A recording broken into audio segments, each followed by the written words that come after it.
Céline Deveau. Ron Diens.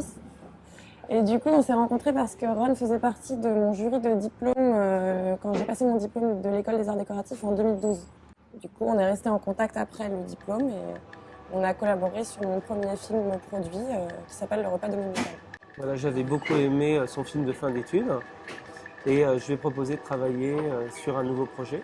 Et donc Céline est revenue vers moi avec Le repas dominical au stade larvaire, on va dire. C'était un beau projet et qui a pris de l'ampleur à mesure qu'elle a travaillé dessus. Alors, c'est un film de 15 minutes qui est entièrement réalisé à la main, au dessin fait à la main.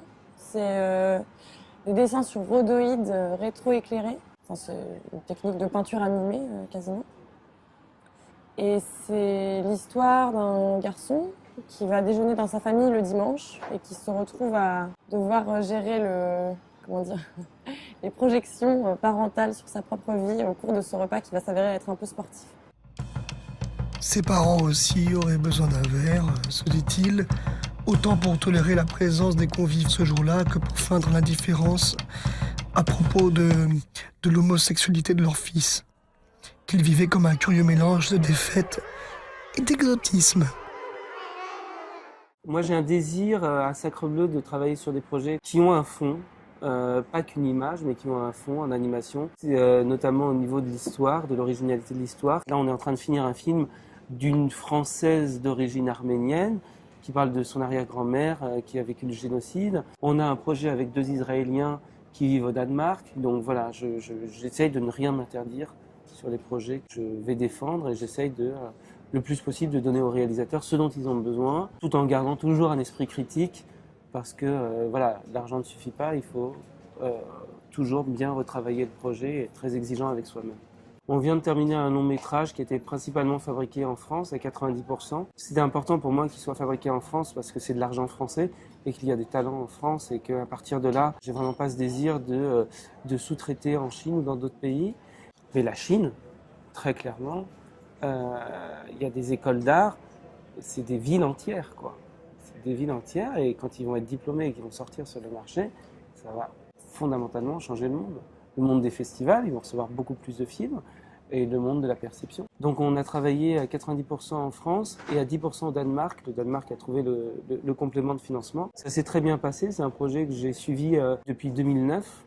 Les auteurs ils sont depuis 2006 et c'est à la fois long et court pour un film d'animation. On fait tout pour avoir une double sélection, ce qui est déjà arrivé avec une réalisatrice qui s'appelle Dae Young, qui l'année dernière a été sélectionnée à la quinzaine des réalisateurs et également à Annecy après coup et qui a gagné le Cristal. Et là, on a fait un peu la même chose, donc c'était la même stratégie pour le film de Céline.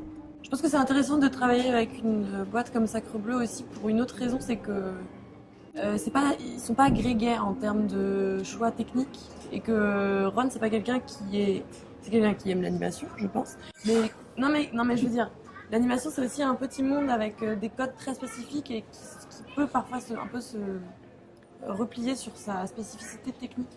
Et je pense que c'est juste du cinéma et que parfois ça manque un peu de cette ouverture-là. Et c'est pour ça que c'est agréable de bosser comme ça. Enfin, moi j'ai eu une liberté totale pour faire mon film et il n'y avait pas l'idée qu'on était dans une prouesse technique quelconque. C'était justement, on fait un film, quoi. Quel que soit l'outil utilisé, après tout, c'est juste de raconter son histoire. Et surtout, ce qu'on a découvert après coup de très important sur le film de Céline, c'est que c'est un film qui est bavard, parce que c'est le sujet, et c'est un film qui est très écrit, et très bien écrit. Et ça, c'est très rare dans le cinéma d'animation. Et elle lui dit qu'il a de la chance d'être jeune et beau. Et moi aussi, mon chéri, j'aimerais avoir cet appétit, avoir quelqu'un qui dit oui. Et puis là, elle va chercher le gigot. Et pour moi, et on en a parlé avec Céline, ça a ouvert un peu des perspectives, notamment de possibilités de travailler dans le film de prise de vue réelle par la suite. Donc je pense que Céline a un peu aussi cette réflexion, elle a beaucoup de réflexions sur son avenir, mais je pense que c'est une réflexion qui la tient à cœur, et notamment dans son expérience avec Vincent Macaigne, au niveau de la voix, du travail de la voix et de la direction d'acteur. Donc Donc je dirais qu'après après le repas dominical, il y a un champ de possible pour Céline qui s'ouvre et c'est une situation qui est, je pense, plus agréable qu'angoissante pour Céline et ça c'est très très bien, quoi.